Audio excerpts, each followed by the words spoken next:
use your story to increase the emotional connection between you and a customer or potential customer, and that increasing the potential or the likelihood that they actually make a purchase.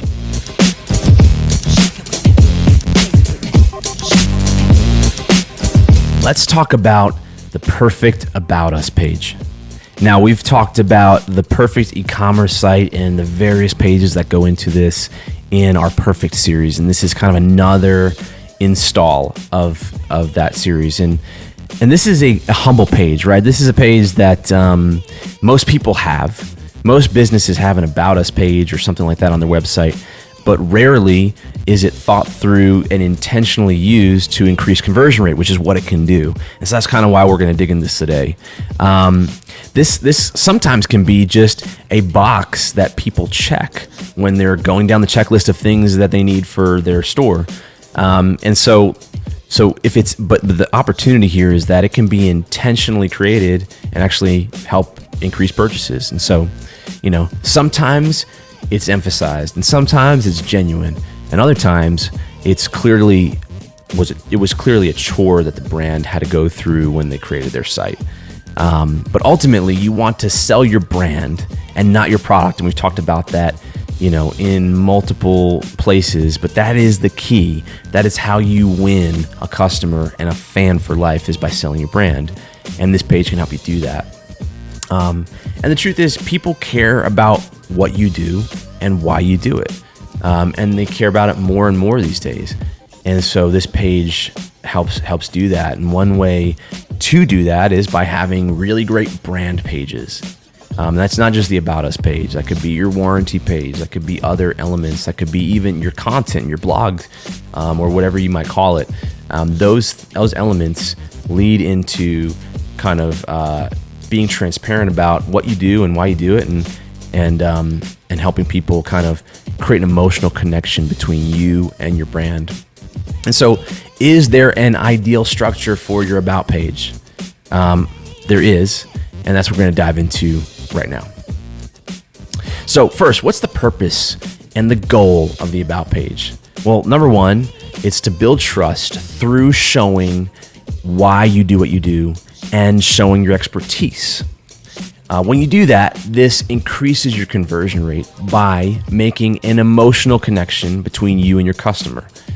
And we all know that people act based on emotion, not information. So that is how we get people to take action in the e-commerce world. That's the number one thing. The second goal and the second purpose is to begin to win a fan. And so we've talked about the value of fans, not customers, of brands in other places. It's a critical part of growing your business and expanding it exponentially, is winning a fan and growing the value of your business. And so these pages, especially the About pages, is one step down that path of winning a fan.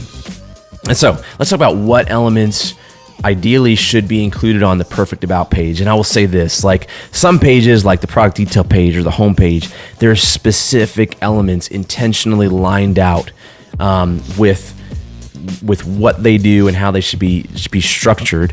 With the About page, it's a little bit more flexible, but there are boxes, there are things that you want to consider, features that you want to make sure are there, elements that you want to emphasize on this page. And so it's less about the design, the structural design. It's more about making sure that you're doing these things on your About page to make it as successful as it can be. So let's start. First, we always say have that hello bar at the top. We call it a hello bar. It's that notification bar at the top of your site. If you have one, it should be present on this page. That is critical to communicating essential information that you want someone to know about no matter where they are on the site. That may be a coupon, that may be a sale, that may be shipping notifications, whatever.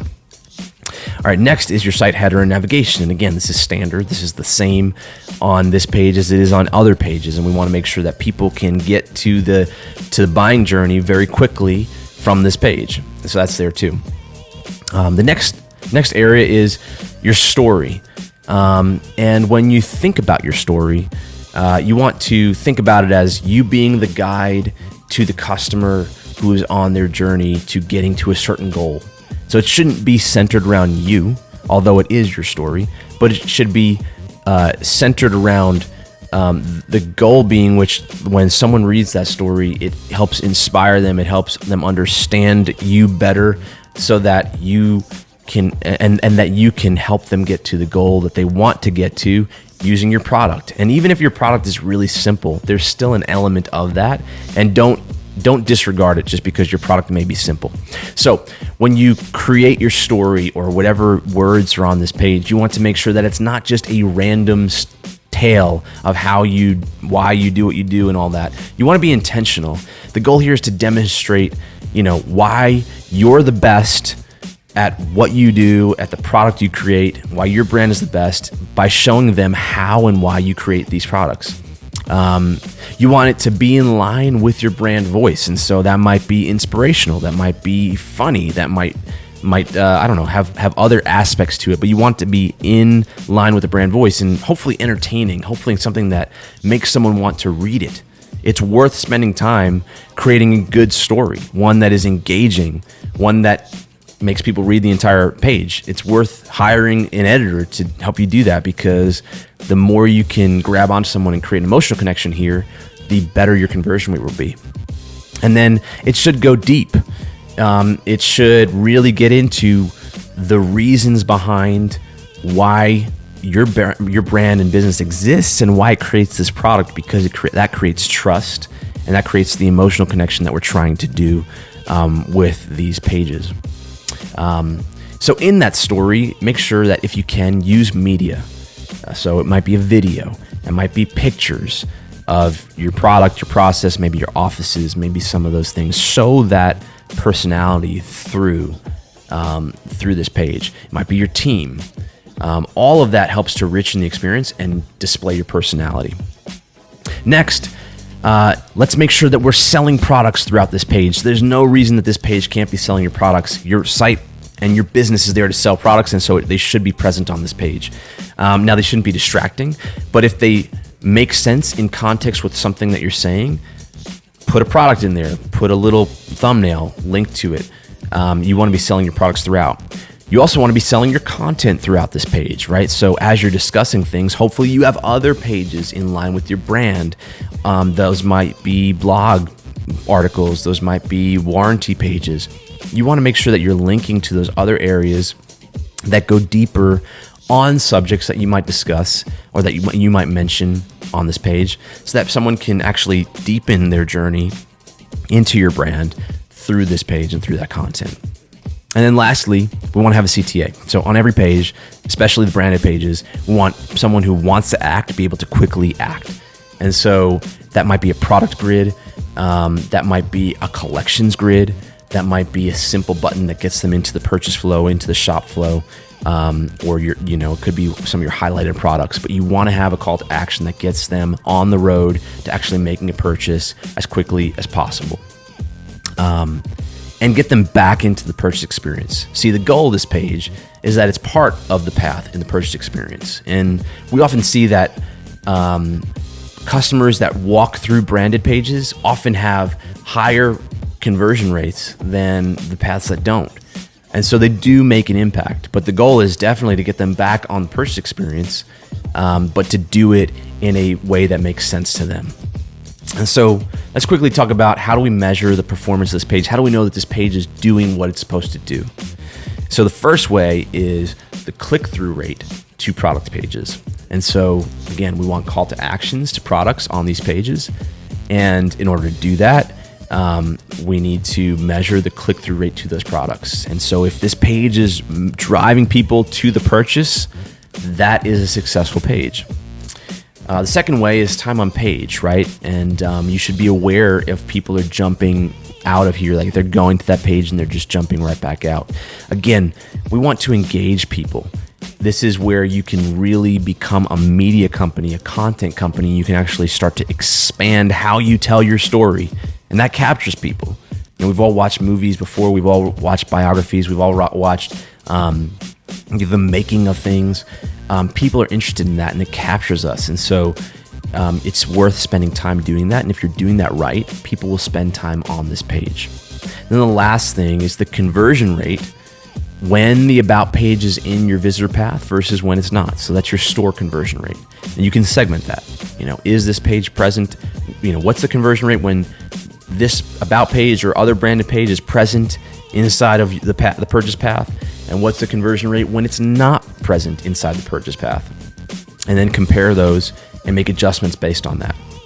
So just to kind of like wrap this up, something to emphasize with the perfect About Us page is it's not really the structure or the design that matters the most here, although that does matter. It's the heart behind the page. It's if it's effective in communicating the why behind what you do. You don't, and that's kind of really where the magic is. You don't just write a novel. You structure this page to be strategic in order to use your story to increase the emotional connection between you and a customer or potential customer, and that increasing the potential or the likelihood that they actually make a purchase.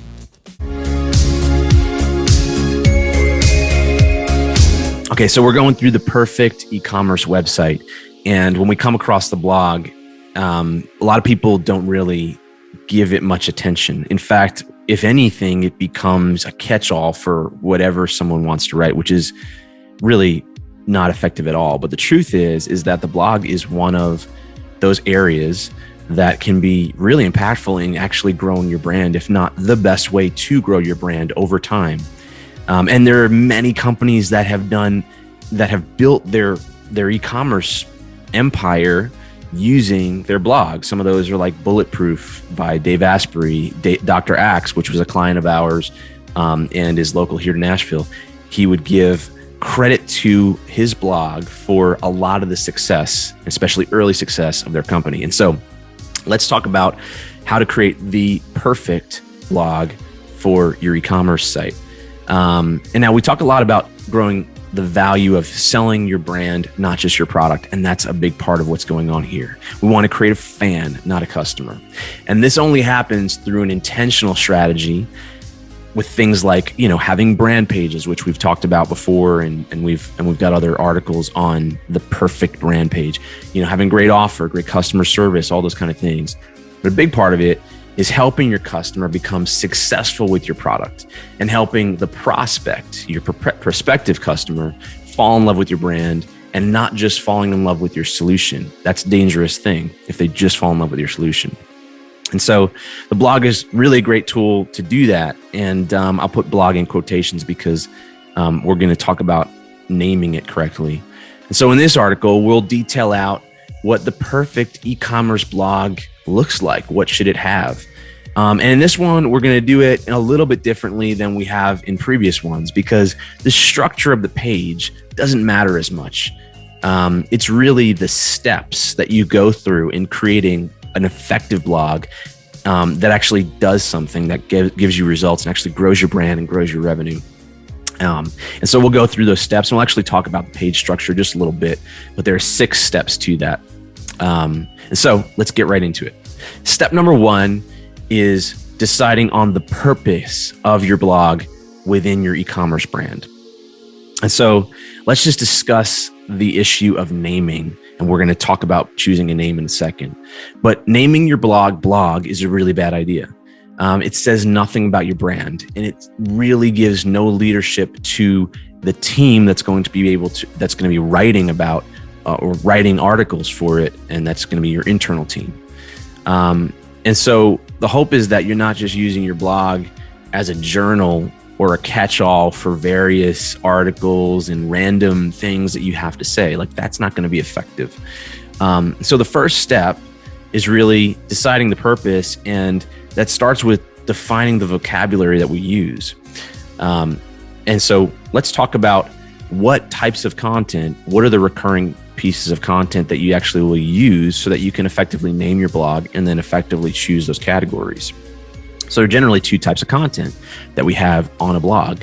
And those 2 types are, number 1, brand content. And so this is content articles that are going to fit inside of a category that we're going to define in a second, but it's going to be articles that are not necessarily about your solution, not about your product, but they're about your mission. They're about your purpose. They're about your why. They're what we say, like the burn inside of you, the burn in your belly that you write about because it's the reason why you created what you created. Those are brand. That's brand content. That's one type. The second type is the solution content. And these are articles maybe about your product. They may be articles teaching customers how to be successful with your product, which is really important if you want to create stickiness with your customers. These may be products that show you how your product's made, go behind the scenes in your company. These are all things that can create transparency and trust between you and your customer and that they care about, and also help them get success with your product. Okay, so now that we've determined what we're going to use it for, what the purpose of our blog is for, which is to grow that stickiness between our customers, let's jump into step 2, which is choosing a better name. So now that we understand the purpose, let's choose a better name, right? Blog says absolutely nothing about what you're trying to do.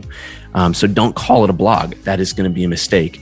It doesn't give intention around what you're doing, and it doesn't draw anyone into wanting to read it.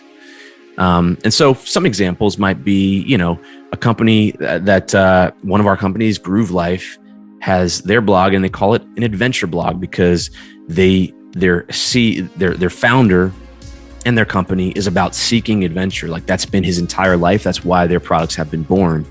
They're born in Alaska while he was a guide in Alaska, living there, taking people hunting bear, like doing all these crazy things, right? And so it's their adventure blog. It's why they exist.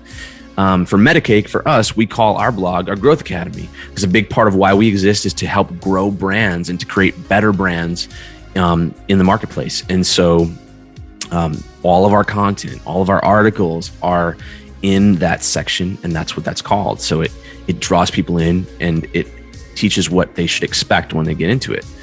And other blogs, other companies choose them in other ways, but the first step is choosing that better name. And so you should choose a label that entices people, and that also is a filter for you on what you write inside of your blog. So choosing a good name will give you a really great filter to say, okay, this type of content should be in there, this type of content shouldn't be in there. And I would suggest that you choose that name based on the purpose, the reason that you created what you created, and then it'll be most effective. So let's go to step 3. Step 3 is choose the categories inside of your blog. So now based on what we've decided as a name in step 1, now we're going to choose specific categories of content within that branded space, right? Because just a name is not enough. When you go to sit down and write, or you think of an idea, we need to think about it in a certain category of content. And having categories will help you decide and create ideas when it comes to actually thinking about what to write.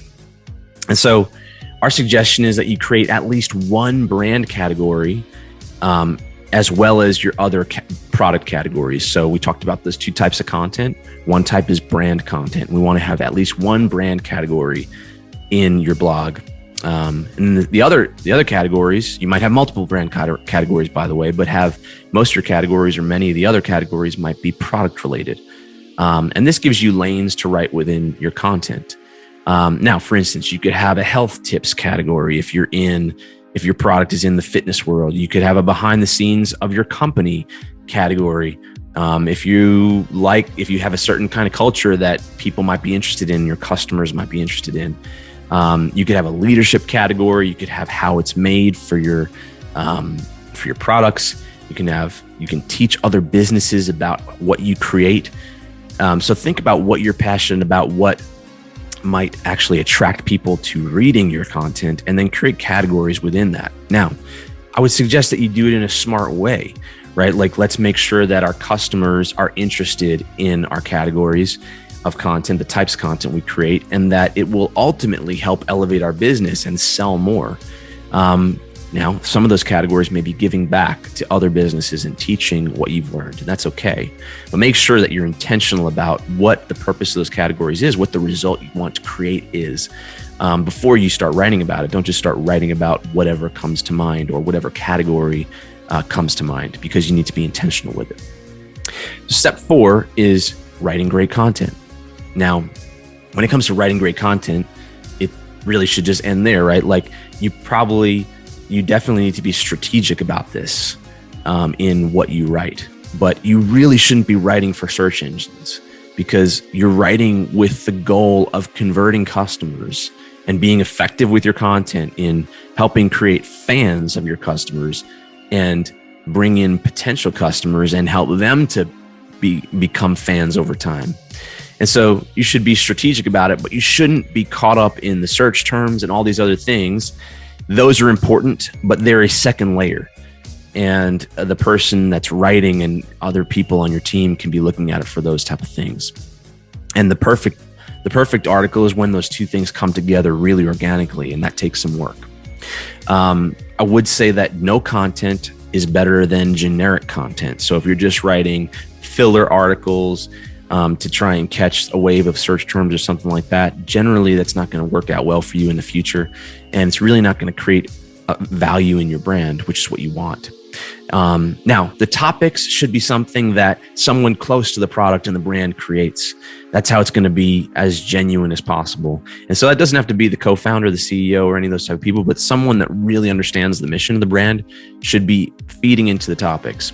The best teams allow various parts of their teams to suggest topics based on issues or things that they're running into or things that they think that they know customers care about.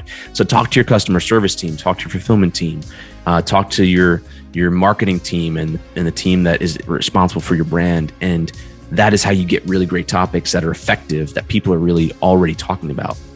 And then when it comes to writing it, hire a writer and don't feel like you have to write it yourself. Hire a writer to actually make it really, really great and use that skill set where it's supposed to be used. Step 5 is now use that content everywhere. Now, once you've created these, they don't just stop and live there. You're creating them because they're an asset to the rest of your business. And so one way to use that is by linking to specific articles that you've written about on other pages of your site. They may come from your homepage, right? Where you might mention something that you happen to go into greater detail with in a certain blog post.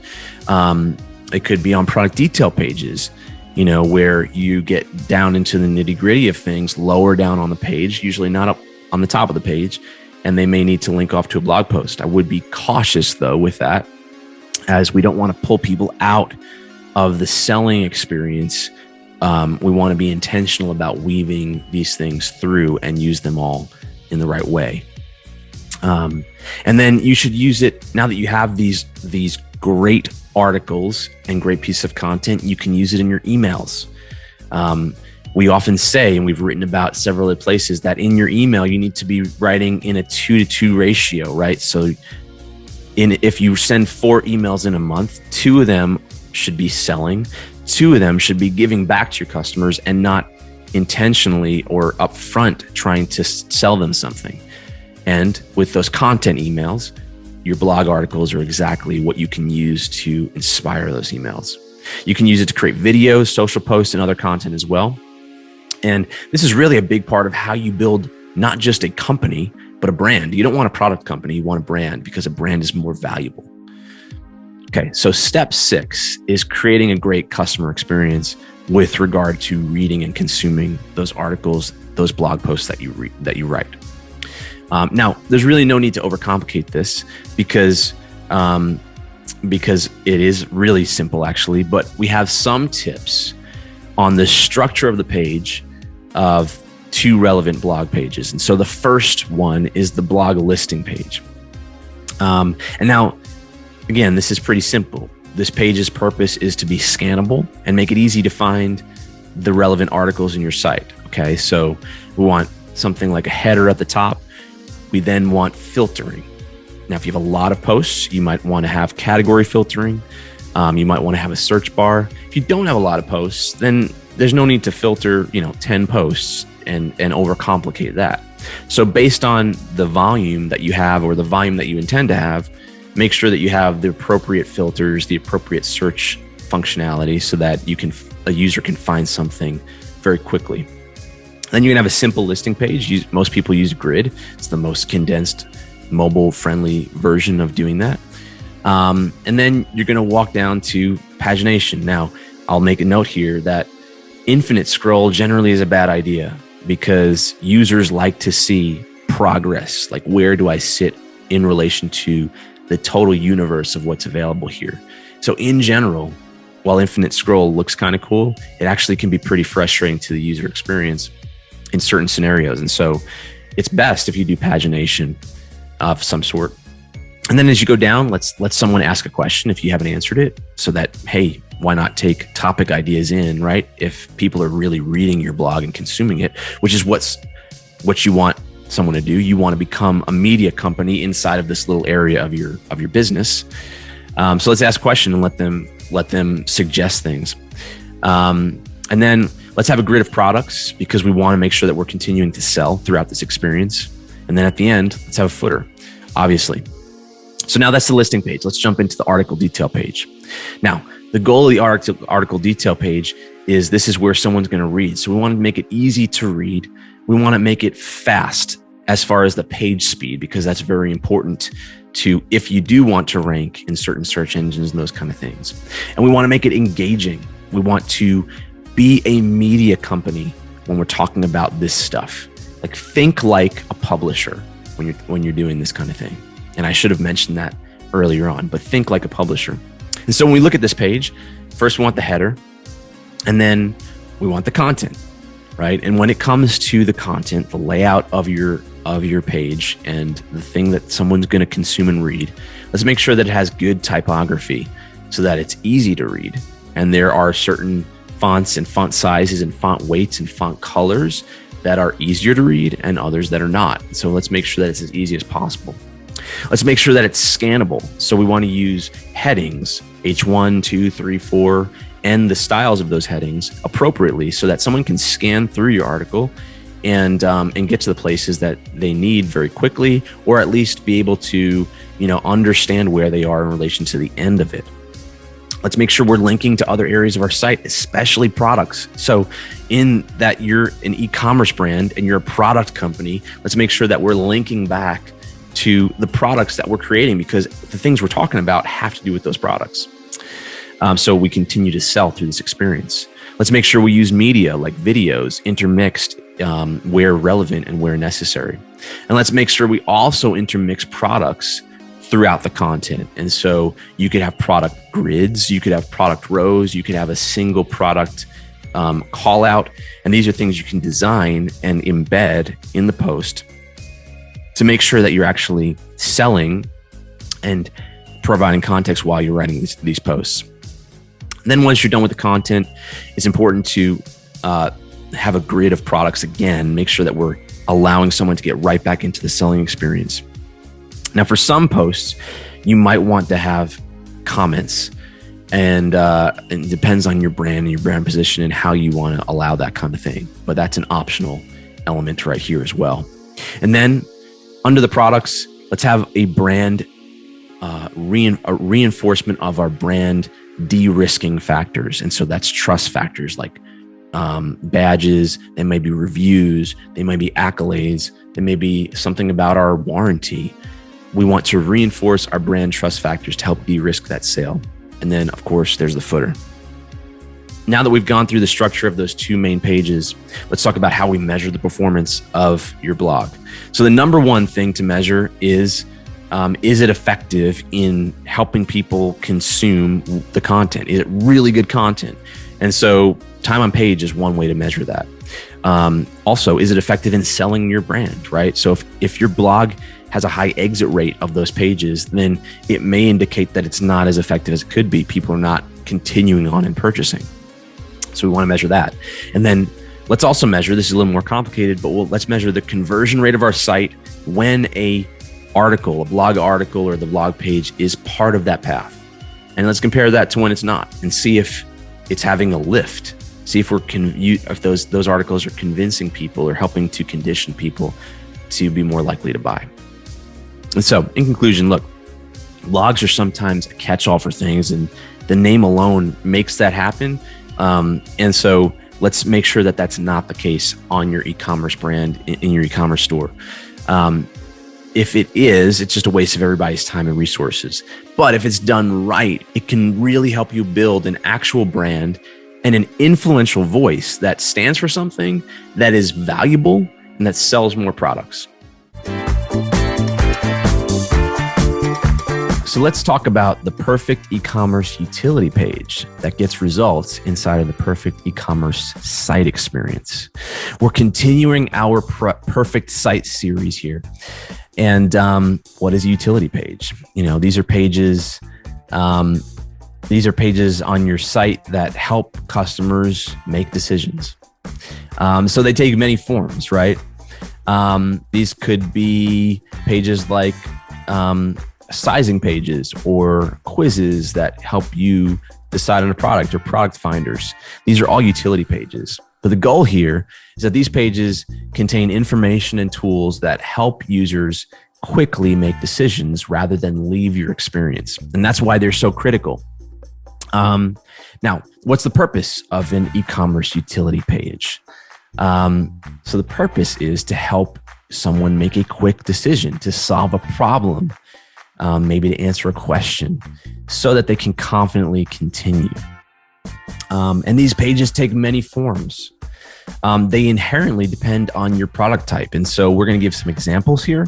But depending on your product, the goal of this post is to help you start thinking about, do you need utility pages that you don't have, or have you optimized them, right? These could be sizing pages. They could be product finders. If you have a complex product line, then we want to make sure we get people to the right product as fast as possible. So little quizzes and things. Those are all utility pages, and they help people make quick decisions so that and faster decisions that they can make, the more likely they are to purchase. And so the main thing to remember is that these pages need to be quick and easy and give an answer very fast, give someone confidence to make a decision. And so that's what a utility page is. Let's look at the page structure. Now, we know that the page structure of these pages will vary based on what the utility page is. But the general structure does have some intention. And I want to walk through that really quickly, even if some items are obvious. Now, obviously, we have a header for our site. Then we may have some sort of intro. We want to make sure that people clearly understand the value of this page, why they should spend time here, or why they are here. They may have come here from the product detail page. They may have come here from a different selling experience. And we want to make sure they quickly understand what this page is, what they have to do. And then we want to quickly, as fast as possible, get them back into the selling experience. So after that intro, then we have the actual tool, right? So this tool might be a little form, could be a product chooser. It could be a PDF printout, although I wouldn't recommend that.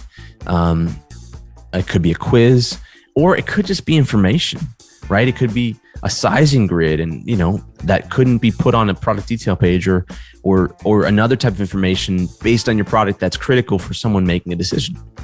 The key is, again, making sure that it's quick and easy, especially on mobile. Now, when it comes to mobile, a lot of times, some of these forms, some of these quizzes, some of these types of things will be embedded on the pages in the form of something technical called an iframe. When that happens, sometimes the customer experience is not very good. And sometimes on mobile, it gets even worse. And so be really careful about that. Make sure that, if there's an iframe for some sort of tool that you built, make sure that it works really, really well and it's not frustrating. So that tool is obviously the main part of the page. But then let's make sure that we have products underneath that. Okay, we always want to be selling. And, this section may or may not be relevant, having a grid of products, because your finder, your tool, your utility might actually get someone into the products that they want. So this is optional, but it may not. The point is, we need to make sure that we get someone back into the product selling experience as quickly as possible. And this could even be as simple as a call to action that gets them back to the product they were looking at when they hit this page because they had a question that they needed answering.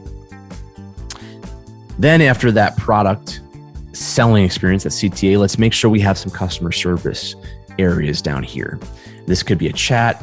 This could be a ticket, this could be an email, etc. But we want to make sure that people are coming here with a question that needs answering. And, if they don't get it answered, we want to try and answer it for them, lest they move on and leave our site.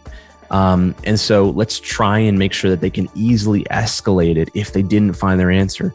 Maybe it could be a multitude of reasons, but we want to make sure that they can reach out to a human because they're here because they want your product, and let's not lose that sale. Then underneath that, we want to have our brand elements, the de-risking factors that reinforce trust. We want that on most of these pages. And so those could be certain trust badges or visuals. Those could be certain things like reviews, which are really powerful to just keep reinforcing throughout the experience. They could be accolades. They could be things like a great warranty that you have related to your brand that you want to make sure is reinforced throughout the experience. These are places for that. And then, of course, you have your site footer. And so it's a simple structure, but it's something that should be talked about and does have some intention. And there are a couple examples of people doing this right that we'll kind of put in the article. But Groove Life is an active apparel brand, and they create different products like silicone rings and belts for the adventure lifestyle. And so a lot of their products have a need for a size, like a ring. How do you choose a ring size? And so they have a great utility page called their ring sizer, and they size, you can go in there, you can take a little fun quiz if you want to. They make it kind of fun and humorous to choose your ring.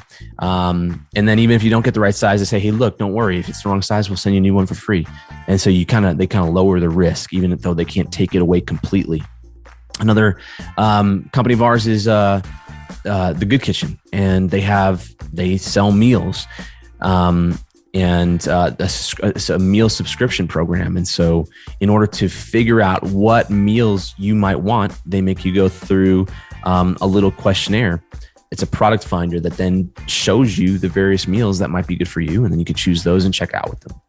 And so those are two examples, but you may have a simpler product that still could use some help in answering questions that customers have and making that sale easier. And so think about, any question that is unanswered lowers the likelihood that person will check out and that person will purchase. And so you want to think of creative ways, and if there are any utilities in your business and your e-commerce site that should be created to help answer those questions quickly and increase that conversion rate. And so let's quickly just talk about how we measure the effectiveness of any utility page. The first way to measure it is by exit rate. If people are coming here and then exiting your site, that is a bad sign. That likely means that we have not answered that question and we have not given them the confidence to continue on. And so we want that exit rate to be small, right? This utility page should have a high likelihood to go back into the selling experience. So that comes to the second metric, which is click-through rate to a product page, right? We want to make sure that you can quickly get a click-through rate to a product page. And if we measure that, the higher that click-through rate, the better this utility page is actually functioning. And ultimately, conversion rate, of course, on our website, but conversion rate when this page is within the experience is the one you want to look at. And then lastly, time on page. Now, this should be small. They shouldn't have to spend a ton of time on page. But a low time on page with a low exit rate and a high click-through rate is really good. High time on page with a high exit rate is bad. And so these all kind of work together. But to wrap this up, look, utility pages are something that often are overlooked. And they're often put to the side, and they're often not optimized. And sometimes they're often not even thought about, but they can really be pivotal in their effect on your business. Because if your business if you have products that have questions that need to be answered, maybe a tool is something that you need to create. And so sometimes they aren't needed in the experience, but they should be in the experience.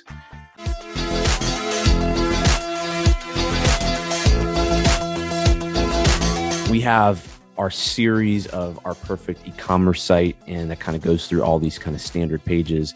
and really helping to create the structure for what is hopefully a perfect page that hits the goals of the page and that's intentionally designed so that it plays its role in the e-commerce flow appropriately. And so everybody knows the cart and checkout pages, and we've done the cart page before, and we'll link to that, but they're critical for the conversion process. And for the most part, they're pretty much standard. Like there's really no need to invent the wheel here, because for most people that you can't even really do much adjustment depending on the platform that you're on. So typically they can even be pretty locked down. So the result of that is that ends up meaning that a lot of businesses don't really even think about it. And if we leave it to that extreme, then we're actually leaving, we're not leveraging one of the highest leveraged points of the e-commerce experience at all. And so, like, here's the deal with regards to the cart and specifically the checkout, which is what this video and this post is about. You have to be smart in how you make changes. You have to make small changes. But the truth is small changes that are made here can create small conversion rate increases. And those small increases can have really big impacts on revenue depending on how much revenue is flowing through your store. And so it's a very highly leveraged point. And I mentioned this in the cart page video, or the cart page article, but years ago, we used to get hired to come into big organizations to simply assess and adjust and make small increases or small adjustments to the checkout flow of really, really big companies that are really big e-commerce companies, big e-commerce channels. And those small adjustments would lead to small conversion rate increases, and those small increases led to massive returns when they were done well. And so all that to say is, in this article, we're going to kind of go through the ideal experience for the checkout page. And we'll detail out what the perfect makeup of that process. It's really not a page, it's really a process, what that looks like. And so let's step into what is the purpose of the checkout page and what is the goal of the checkout page, or the checkout process. And it's really simple, right? We all know it. It's to make it as quick and easy as possible for somebody to complete a purchase. That's the number one goal. The second priority is to keep someone focused and not let them get distracted while they make that purchase. And so if you've designed all the rest of the pages correctly, you shouldn't really have people coming into the checkout just to find out if, what your shipping rates are, or something else like trying to find out where you enter a discount code. Those things shouldn't be happening in the checkout. If those are happening, then some of your other pages need to be structured a little bit differently. So unless that's the case, which means if it is, you need to fix those pages and really focus there. Unless that's the case, people coming into the checkout have already made the decision to make this investment, right? Their intent is very high. They're ready to purchase. The decision to purchase was probably made on the cart page or when they clicked checkout from the mini cart. And at this point, they're ready to make that purchase. And we just want to make it as easy as possible for them to make that purchase. And so what are some things that can actually pull people out of that checkout flow? Because really, rather than optimizing, there's definitely a lot of optimizations you could do, but we need to stop doing things that hurt our conversion rate in checkout. We need to stop doing things that pull them out of that flow. And even if you think that your checkout is locked down, the truth is that there are things that are not even design elements. They're more even informational elements that cause people to drop out of that flow. And so there are three basic areas of reasons why people might fall out of the checkout flow. First one is a technical or experiential issue. And so the checkout really should never be broken. If your checkout is breaking, then you're probably not on a platform that is the platform that you should be on these days. A platform like Shopify Plus or something like that will be fast. It will be stable. And if your e-commerce business or your e-commerce channel is a big part of your business, then you really need to be on that. So it should never be broken, but we always need to give the customer a way to contact us if something isn't working. It should be mobile friendly. Obviously, we see the majority of people checking out on mobile phones, and that makes sense. Everybody here is probably checked out primarily on their mobile phone when they're buying things. It should be easy for them to see, the customer to see where to enter discount codes and choose shipping options. And it should be easy for them to enter payment info, of course, and contact info, etc. And so those are all technical experiential issues. And that would be one reason why people would drop out of checkout, because they have some of those issues.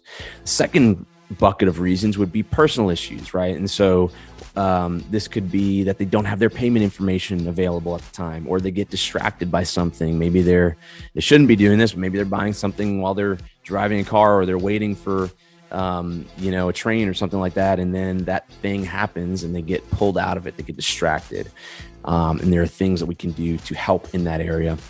And then the third area is a surprise, something unexpected to the customer that jerks them out of that flow. And typically we see this happen when shipping is higher than expected or later than expected, or let's say their discount code doesn't work as they expected it to work. These are things that we can really avoid. We should be able to avoid all surprises in the checkout flow. So that's the third area of things that kind of pull people out of checkout flows. And a perfect checkout will be working to eliminate these things. It's less about being able to change the checkout, and it's more about being able to properly communicate so that some of these surprises aren't happening. So let's talk about what elements you should include in an optimized checkout page or an optimized checkout flow. Now, for most people, the structure of the checkout is pretty much set in stone. There's not a lot that you could or even should change structurally about your checkout. But there are a lot of informational items that we should be aware of. So let's start with that checkout. It starts pretty simple, right? It's a simple header. But in the checkout, unlike any other page on our site, typically we don't want to have any navigation. We want no distraction, because our job is to keep someone focused on doing one thing, and that is checking out and completing their purchase as easily as possible. And so we remove navigation and have just sort of some simple links that if they really need to get out and back to the store, they could do that. Then you've got an area of basic validation info. And this would be, we want people to feel confident in what they're buying and what they're expecting, right? And so we want to reinforce the things that they're buying, right? So that is the price, the discounts associated with the purchase. That would be any shipping fees, tax, that kind of thing. There's this basic validation area that we want to make sure is present. After that, we want an easy and obvious place for the customer to add discount codes. And this is one of the two main items, shipping being the other item. One of the two main reasons that people get knocked out of their checkout flow, because maybe they can't find the place to enter a discount code, or their discount doesn't work as they expected. And so we want to make sure it's really easy and obvious for people to add in discount codes. Then the next area is what I'm calling the work area. And this really depends on the step of checkout that you're in. But traditional checkouts have, 2 to 3 steps where you enter information. And so this area will change based on that step. Maybe it'll be entering contact information. Maybe it'll be entering an address, or maybe it'll be entering payment information. The goal of this area is for it to be as easy as possible, especially on a mobile device. And then after that, obviously, we want to have a clear call to action so that they can move on quickly and easily to the next step or to completing their purchase. So those are the main sections. Then kind of below the checkout, we want to remember that we should still be building trust. And so we want to reinforce some of the trust building elements, right? And specifically inside the checkout, traditionally that's simple security badges and making sure that someone knows that this is a legitimate store and where they're entering their payment information will be cared for. And I think that's a really important thing. And so we want to keep that down there. And then lastly, this can be ever present or this can be at the bottom of the screen. We always want a way for someone to contact customer service or reach out to us, especially if they're having a problem. We mentioned in past articles about the cart, and especially in checkout, when there's an issue in the checkout or when someone drops out, knowing why they dropped out, especially if they had a problem, that's invaluable information. And it's information we can use to fix it and really optimize our business. And so we really want to make it easy for somebody either to chat or to call, make a phone call or send an email if they're having issues inside the checkout. So this is sort of the standard elements that are present in the perfect checkout process. And now we want to talk about an optional element. A lot of businesses have a create account feature, and it's really important to think about this intentionally. Unless your business or the program that you're selling requires someone to create an account, it's kind of generally, it's our opinion that you should not require someone to create an account just to check out. It actually lowers your conversion rate. And especially if you put that wall in front of someone before they can check out, it can really harm your conversion rates. And so ideally, if you do need to allow someone to create an account, allow them to create an account alongside the checkout. They're entering all that information already. And so if your shopping cart or your e-commerce platform allows it, allow them just to set a password and then move on. And so that's kind of that create account feature. Now, really quickly, let's talk about some areas of opportunity in the checkout. And these are like above the standard elements in a checkout. And these are areas that, you should definitely be careful with, and you should test them before implementing them, because we don't want to create more distraction. We don't want to create more potential technology bugs. We don't want to create more complications. Those things would violate the purpose of the checkout. But there are a lot of opportunities inside of the checkout in order to really increase your conversion rate and also potentially increase your average order value. And so let's talk through some of them. One area are just various payment options. And so there are a few types of payment options. The first type is what we call quick pay, and that's like Apple Pay and Google Pay and Shop Pay. That's Shopify's payment option. With these things, they can make you should enable them if you're able to, and it can really make the checkout process much simpler, right? It increases the speed and the ease securely, and everybody's happy.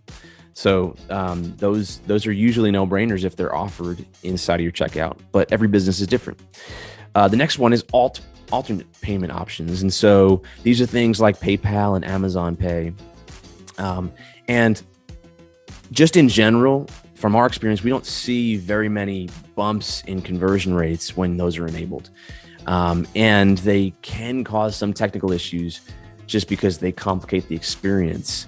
And so if your checkout is not completely standard, maybe you've customized it a little bit, these can make that more difficult. And so generally, we'd say depending on who your customer is, if they use those payment methods, if they want those payment methods and it's worth it, then you enable those. But for the most part, you might want to consider not enabling those alternative payment methods because they just complicate things. And then you have post-pay options, and these are things like Afterpay or Sezzle. They've been apps for a long time, and now they're becoming integrated into platforms like Shopify.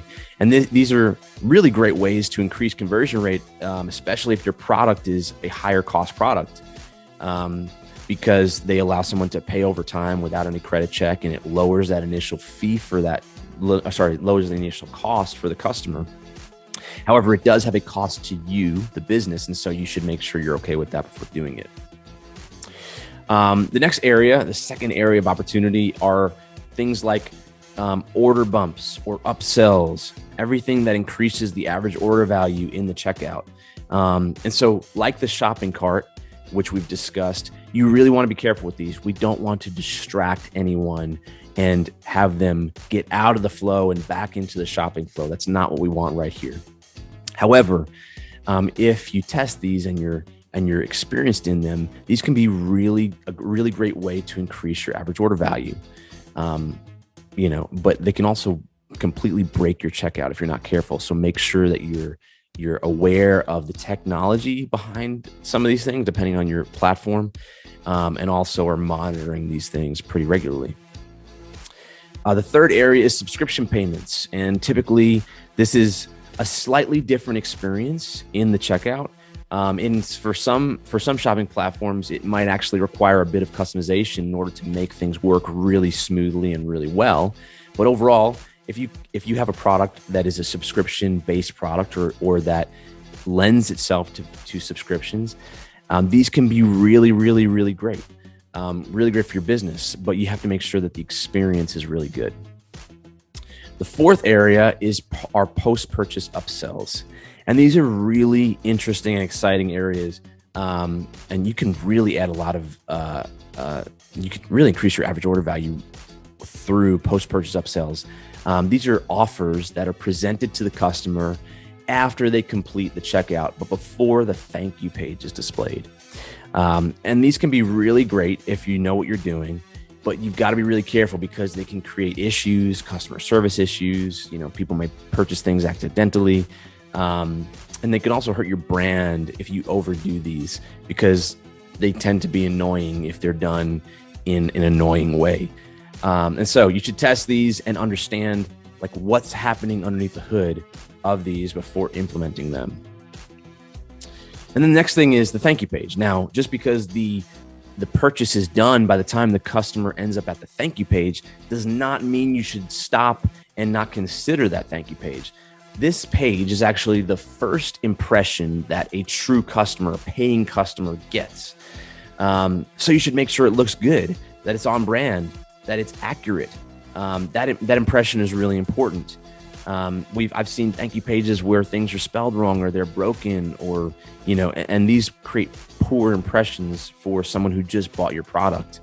And then you can even use these pages to help this customer get on their way to success with your product. We talk a lot about creating fans. This is a great place to start doing that. We've discussed a lot about how to use the experience between purchase and when it arrives at the customer's door, that shipping area. And that starts with this thank you page and all of the communication that happens after the thank you page. So there's a big opportunity there. And then lastly, that we have abandoned cart emails. And that is an area of opportunity that I would say most people are probably taking advantage of or should if they aren't. It's simple and it's easy to get started. But there's also a lot that you can do with that. And we've kind of gone deep into how to leverage email of all sorts, especially abandoned cart emails after your checkout. And so we'll kind of link to some of those articles as well. But there's a huge opportunity in abandoned cart emails. And those are emails that are sent when people do not purchase, right? When they abandon that purchase, how do we talk to them? How do we give them a great offer? How do we get them back in? Because they're the closest people to purchasing. They're that's the highest leverage point at that time. And so those are some opportunities. Now let's quickly look at how do we measure performance of the checkout process. And this is pretty simple, right? We measure it by completed orders versus incomplete orders. How many people have gotten through the entire process? How many people are dropping out? But then you can go a level deeper. You can go, since a checkout process is a series of pages, or even if it's a one-page checkout, it's still a series of steps. There are not many checkouts that are truly one psychological step. And so since it's a series of steps, we should measure the fallout of people on each step. And then if we see that one step is it has a much larger fallout than the rest, then we should investigate that. Maybe we're not communicating something. We used to see a ton of people fall out on the shipping step. And that was often because it's turned out that customers were going in and trying to find out, what the shipping cost would be and what the timing would be. And then they would go back to shopping, or they may jump out completely if they didn't like that. And so just communicating that up front helps that conversion rate of that step of the checkout. And so just to kind of wrap things up, the checkout is really important, if not the most important part of your store, but it's rarely looked at these days. And there's a huge amount of leverage that you have with the checkout. If you want a fast, stable checkout, which is definitely the core of it, then you need to be on a platform, that allows for that. So a platform like Shopify Plus, BigCommerce Enterprise, some of these platforms allow you to not worry about your checkout going down. If you're worried about your checkout failing these days, then you're behind your competition, because your competition isn't worried about their checkout going down. And so you need to mitigate that issue if it is an issue. And then if you want flexibility in your checkout, if you want features, there are other apps and other platforms that allow for that, that customization a little bit more. And so you should always be measuring and improving it. And look, if you want us to help you improve your conversion rate, especially in your checkout, reach out to us. We'd love to help.